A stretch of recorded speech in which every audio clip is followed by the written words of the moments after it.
Hi there, boys and girls. Thanks for joining me again here at Camp Do Right. I have a funny cartoon to show you that teaches a pretty valuable lesson. In the first picture of the cartoon, a kid kicks a very small snowball off of a snowy hill. He doesn't even think much of it when he first kicks the snowball. But what happens next? The snowball gets bigger and bigger and bigger until it is large enough to do some serious damage to that house. The caption at the end reads, "There's a lesson to be learned from this, but I'm a little too freaked out at the moment to figure out what it might be." This cartoon reminds me of a little trap that a lot of children fall into. They don't even think much of it when they first do it, or sometimes it just slips out of their mouth. But in order to cover it up, they end up having to do it again and again and again until, like that little snowball, it gets bigger and bigger, resulting in some serious damage. Can you guess what that trap could be? I'll even give you a hint. It begins with the letter L. Did anyone say lying? Our character trait today is called telling the truth.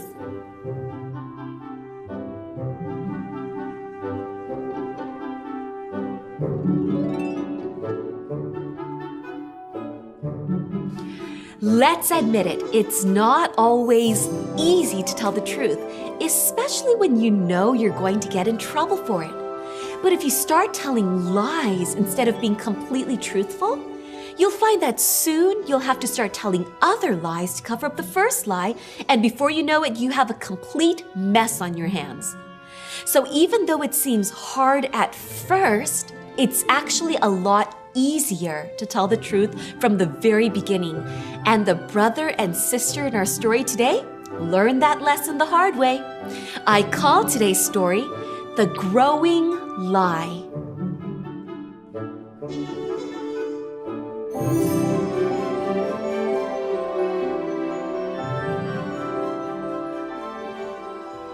I am so bored, Jim complained to his little sister Susie. He was holding his soccer ball in his hand. He had just come in from playing by himself outside and was wondering what he should do next. Susie was relaxing on the rocking chair, also wondering what she should do. Dad was outside in the tool shed working on a project, and Mom had gone grocery shopping. I'm bored too. There's nothing to do, sighed Susie. She thought long and hard, trying to come up with some ideas that would relieve their boredom. I know, she said, jumping up. Let's go pick some wild blackberries. I saw a ton of them growing on the bushes by the side of the road. They looked really sweet. Jim thought about it. Nah, wild blackberries have way too many thorns and the seeds get all stuck in your teeth. Okay, Susie said. Well, how about going out and swinging on the swing? We can twist each other up on the swing and see who gets the dizziest. Jim shook his head. I don't feel like twisting. Besides, we did that yesterday. Susie rolled her eyes. Okay, then. How about we go to the lake and skip some rocks? Skipping rocks gets boring after a while, Jim said. Susie became irritated and impatient. Oh, come on! You don't want to do anything. You're so lazy. All you want to do is sit there and hug that soccer ball. It's almost like you're in love with it or something. What? Psh, no. I'm not in love with the ball. Whatever. Jim stared at his sister and had an idea. But I'll tell you something. I bet I can dribble this ball right past you.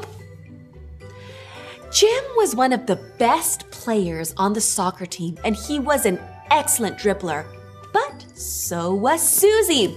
She loved soccer too and always practiced hard. She turned towards him, eyeing the ball and crouched. Oh, yeah? Huh. Let's see you try. No, stop. Don't you remember what Mom said?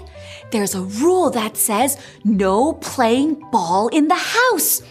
My trouble radar is definitely picking up on the fact that something bad is about to happen.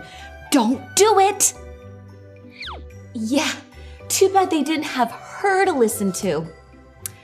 Well, the ball was on the floor between them.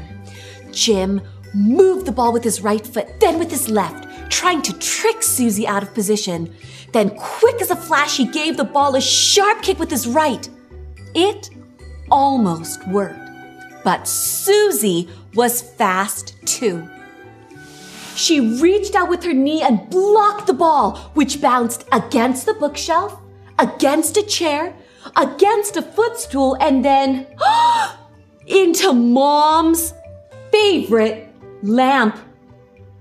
The ball knocked the lamp over and it came crashing down onto the ground, breaking in pieces. The noise of the breaking lamp sounded louder than thunder to Jim and Susie. I knew it! I knew they were going to break something. That was Mom's favorite lamp that had been passed on to her by her mother's mother, which would be her great-grandmother. Anyway, what are Jim and Susie going to do now? Oh no! Susie screamed, Mom's favorite lamp is broken in a million pieces. Jim turned white. Susie, why did you block the ball? It's your fault. You made it hit the lamp. Susie glared at Jim. I wouldn't have needed to block it if it wasn't your idea to kick it in the first place. Jim was about to respond with another excuse when they heard a car pull up. Mom was home from the store. Quick, Jim, hide the soccer ball. You know one of the house rules is no playing ball in the house. We are so dead. Mom opened the front door and saw her favorite lamp broken on the floor. She gasped, My lamp! My best lamp! What happened? She asked, looking into her children's eyes. Tell me, what happened? Jim and Susie looked at Mother, then at the lamp, then at each other. It was a bird, began Jim. Yes, Susie said. It was a huge bird with long claws and with the green tip on its wings, Jim continued. Susie nodded. Yeah, and yellow feathers on its head. Its red beak was really sharp and curved, and it was snapping at us, Jim went on. Susie shivered. I've never seen a big bird like that before. I was scared to death. Me too, Jim said. It must have flown through that open window or something. So we tried to chase it out, but it was going crazy, Susie said. Jim nodded. Yeah, it was. It flew all over the room, hit the bookcase and the wall, and then it knocked over your lamp. We finally chased it back out the window, Susie finished.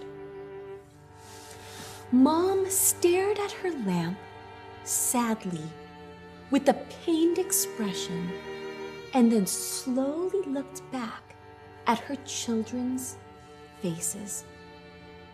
Just then, Dad walked in. He took one look at the lamp and looked at the children with raised eyebrows. Jim and Susie launched back into their story, telling Dad about the story of the big bird that flew in the window and broke the lamp. But it was getting harder and harder to get the story straight the second time around. They couldn't remember how they had told it the first time. Wait. You guys have me really confused, Dad said. Was it a blackbird with red wingtips and a yellow beak? Or was it a yellow bird with green wingtips and a black beak? Or was it a white bird with black spots like that soccer ball behind my chair? Dad asked in a very slow, firm voice. Jim and Susie looked at each other, then at Dad, then at Mom, who was looking at them very, very sadly. Mom, we're so sorry about the lamp, Jim said. Yeah, Mom, Susie burst into tears. We're so sorry. You know, Mom began, I'm not so worried about the lamp. We can always get another lamp, or we can glue this one back together. What I am sad about is the thought that maybe, just maybe, my children, whom I've always trusted, aren't telling me the truth. And trust isn't something you can put back together again. Both Jim and Susie began to talk at once. It wasn't a bird, said Susie. It was a soccer ball. And it was all my fault, Jim shouted. It was just as much my fault, shouted Susie. But they were both shouted down by the telephone, which rang loudly. It was Grandma inviting the family to come over for lunch. Oh, hi, Gran, Mom said. Oh, everything is just fine here. How is everything with you? But Mom, Susie protested after Mom hung up the phone.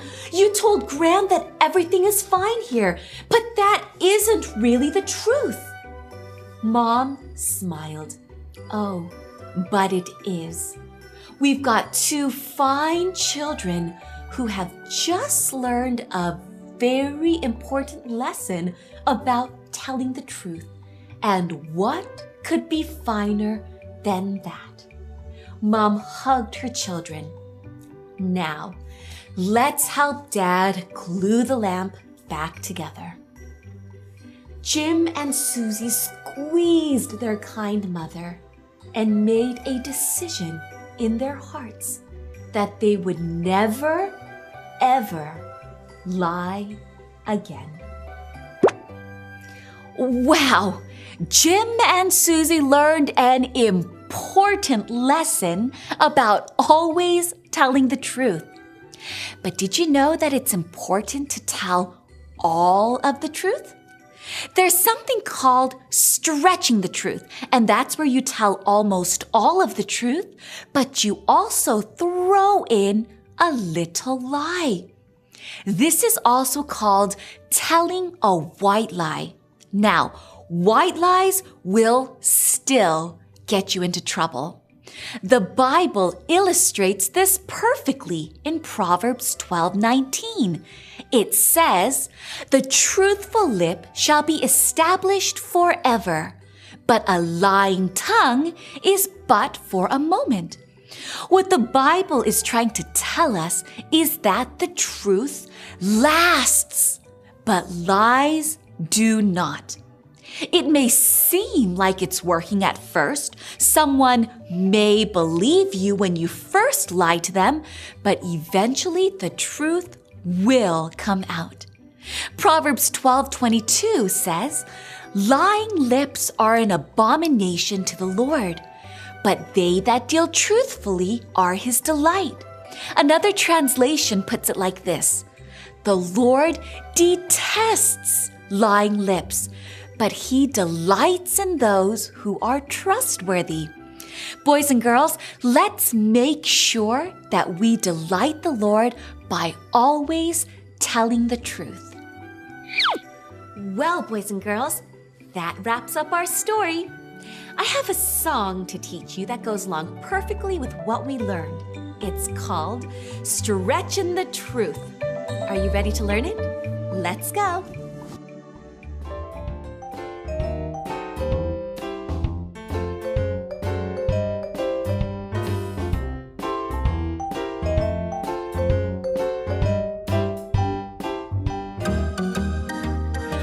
Boys and girls, our song today is called Stretchin' the Truth, and there are 12 sign words that I use in the song that I will be teaching you today. The first word is rejoice. Rejoice. Rejoice. The second word is truth, truthful or honest. Truth. Truthful. Honest.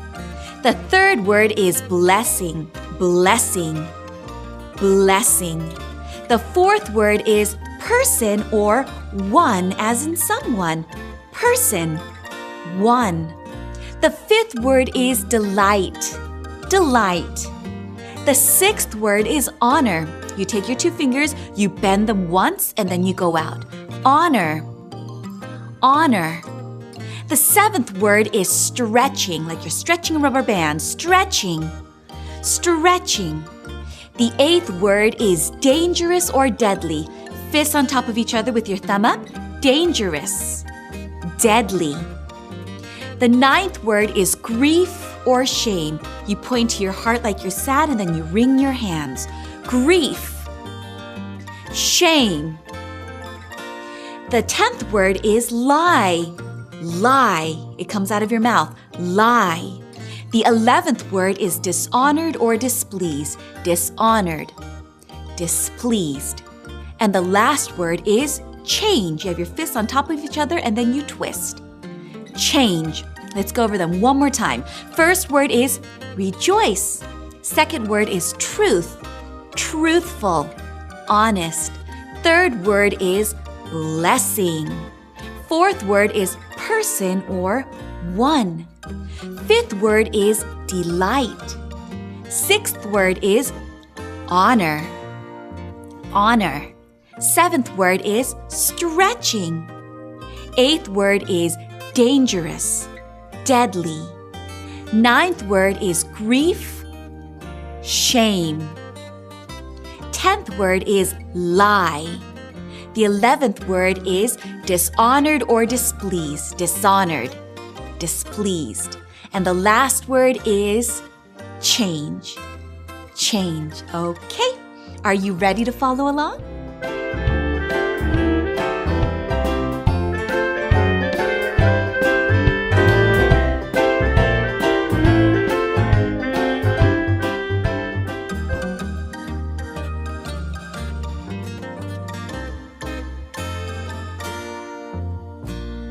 God rejoices in a truthful tongue. He sends his blessings on the honest one. Truthful lips are the Lord's delight. God is honored when we do right. Stretching the truth is a dangerous game. It's sure to bring you lots of grief and shame. You'll never get by with a little white lie. So don't go stretching the truth.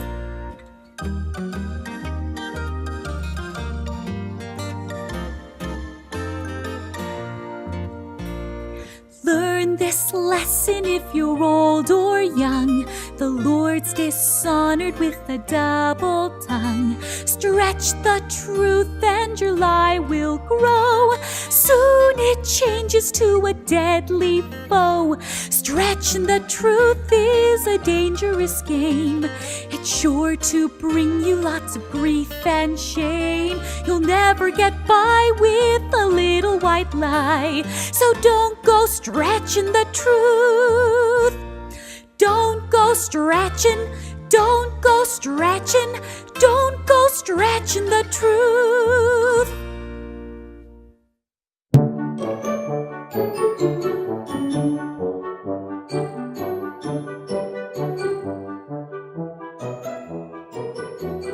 Today's vocabulary words are confused and protest. A. Confused. Lacking logical order or sense, jumbled. B. Protest. To disagree with strongly. Which one of these words describe what Susie did when she heard Mom telling Grandma that everything was fine at home. Did you say B? Protest? That's correct. Susie was protesting or disagreeing strongly with Mother because in her mind they had just lied and things were not fine. But Mother knew that Susie and Jim had learned a very important lesson about telling the truth, so everything was fine to Mother. Okay, boys and girls, it's time to head over to our application station for our character check. Follow me.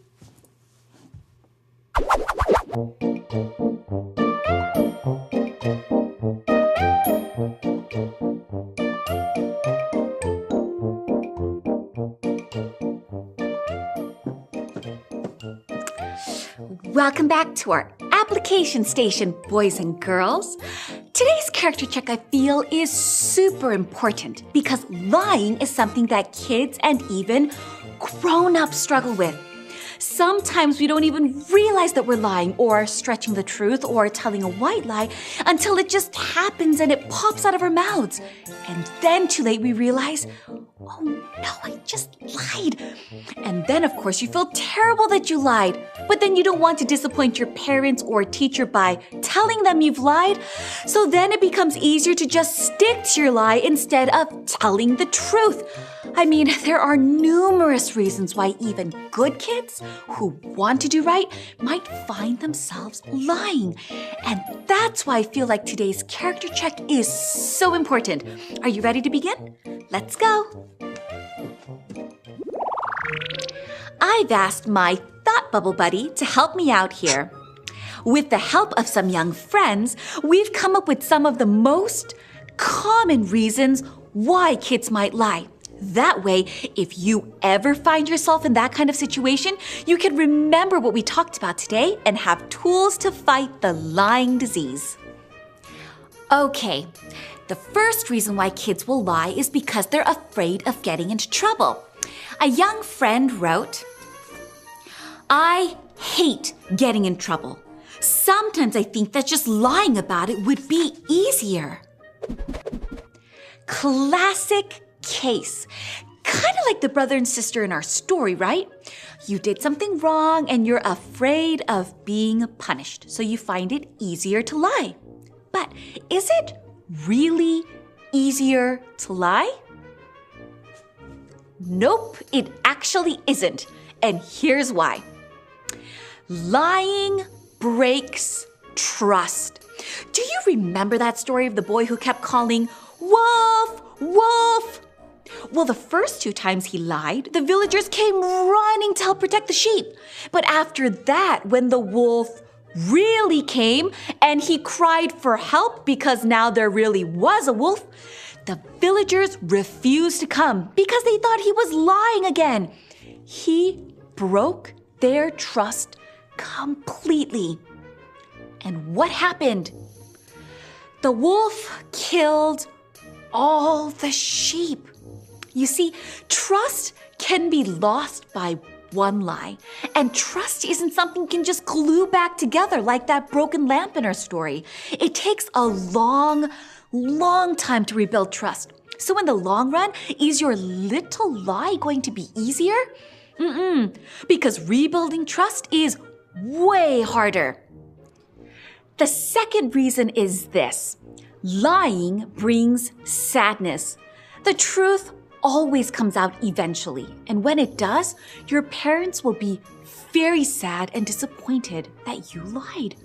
Sometimes the lying is even worse than the actual misdeed itself. But not only will your parents be sad, but also the entire watching universe. Remember, we're never alone.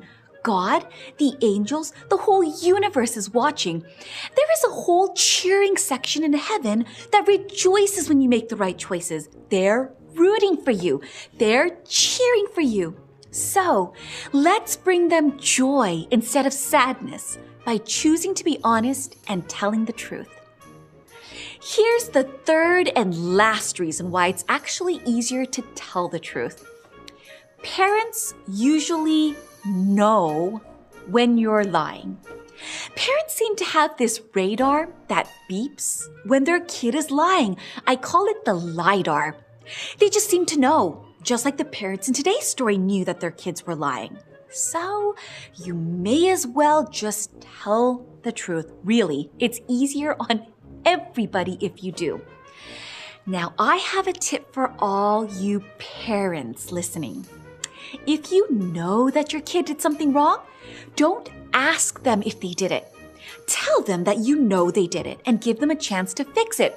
Here's an example. Let's say that there are crayon drawings all over the wall. You only have one kid, so it's obvious who did it. Don't ask your child, "Did you color on the wall?" This gives them an opportunity to lie. Instead, say, "I see that you colored on the wall. That's not allowed. What can we do to fix this?" Try to avoid giving your child the opportunity to lie if you can. This will definitely help them out. Okay, nice. Let's go to the next reason why kids might lie. Another friend wrote, "Sometimes I keep quiet when I should tell the truth. I know I should say something, but I don't want to get my friend into trouble.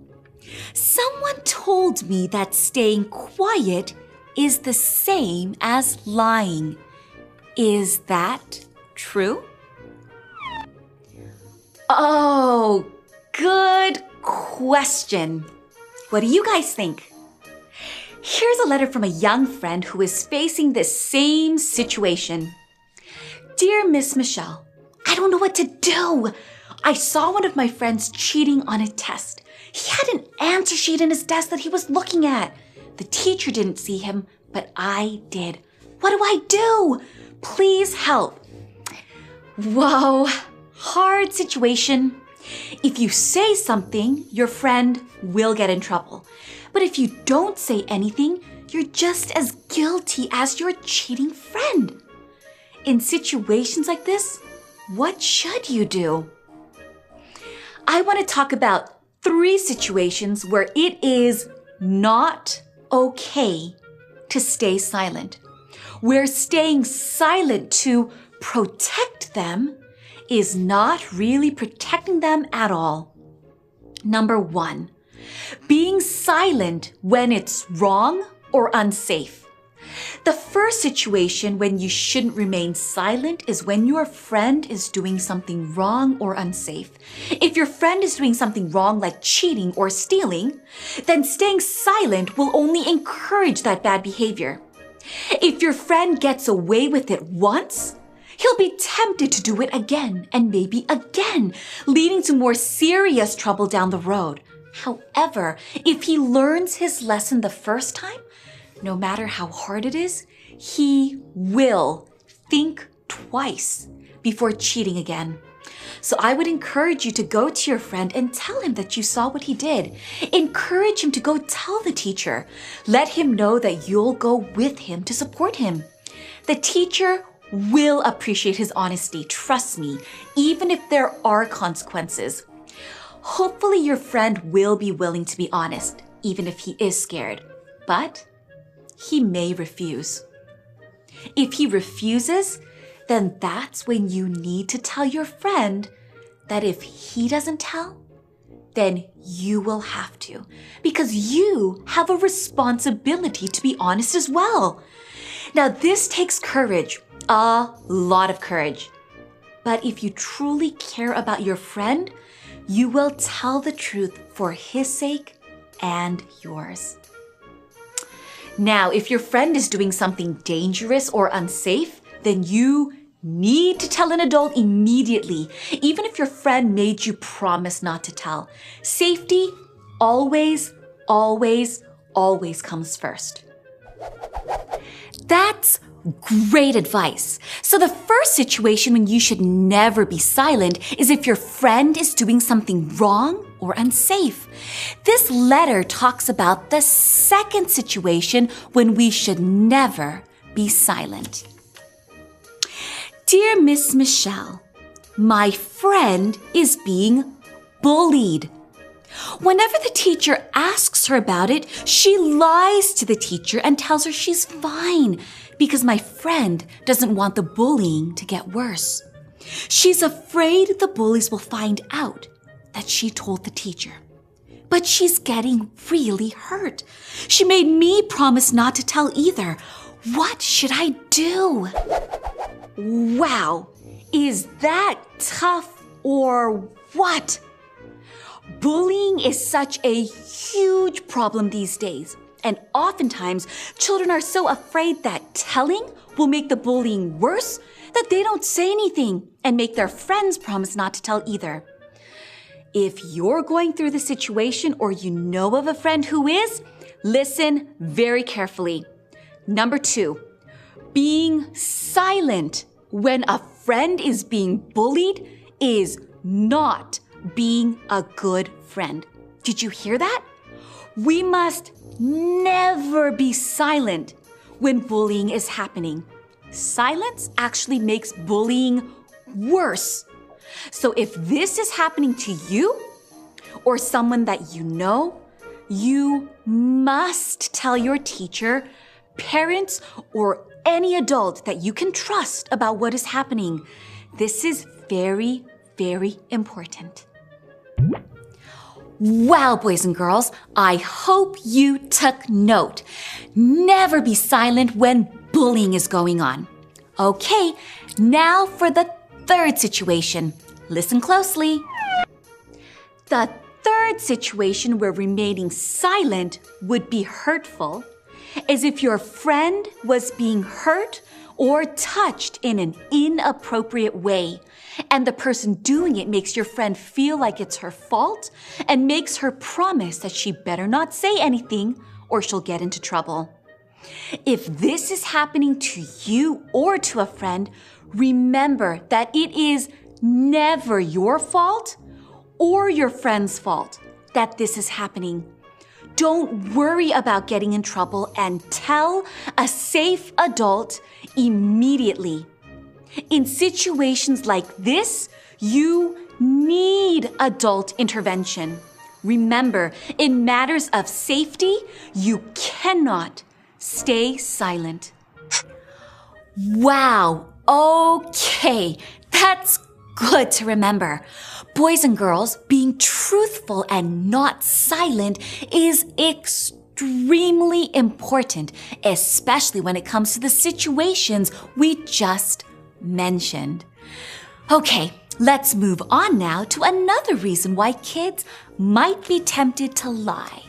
Another friend made this observation. There's a lot of peer pressure these days to fit in and seem cool. Sometimes I feel like people lie because they want to impress their friends. Wow, that is an amazing observation and very correct. In fact, kids probably do this a lot more than they realize. I mean, all kids want to impress their friends and get attention, right? So they might tell stories that aren't quite true because they feel the pressure to be like everyone else. Remember the story in the last episode about the bragger and a bear? Kevin in the story was bragging and telling lies because he wanted to look good in front of his friends. So let's talk about why it's not a good idea to lie to impress your friends. Have you ever heard the saying, the truth always comes out? Well, the truth is, you may look good in front of your friends for a little while, but because it's based on something that is false, when the truth eventually does come out, it's gonna be pretty embarrassing when your friends realize that you lied just to look good. One important rule of friendship is to be honest and genuine with your friends.